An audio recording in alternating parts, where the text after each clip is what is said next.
من أصعب الفيديوهات اللي ممكن تشوفها في حياتك، وفي دعوات كتير جدًا بتقول إنك ما تتفرجش على الفيديو ده حفاظًا على سلامك النفسي.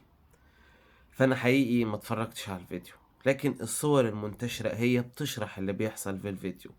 الموضوع إن الشاب اللي قدامك البسيط ده راح اتقدم أكتر من مرة لبنتهم وهم رفضوه، وبنتهم فجأة اختفت، فاتهموه إن هو اللي خاطفها وسحلوه ضرب ولبسوه اللبس المهين ده عشان خاطر يردوا اعتبارهم. فيديو صعب جدا وطريقة رخيصة جدا، والواحد مش عارف يقول ايه في الفيديوهات اللي زي كده لانها جديدة على مجتمعنا. ايه اللي احنا وصلنا له ده؟ متأكد ان احنا عندنا رجال امن هيعرفوا يجيبوا حق الشاب ده اللي اتظلم. فيديوهات صعبة وصور صعبة جدا.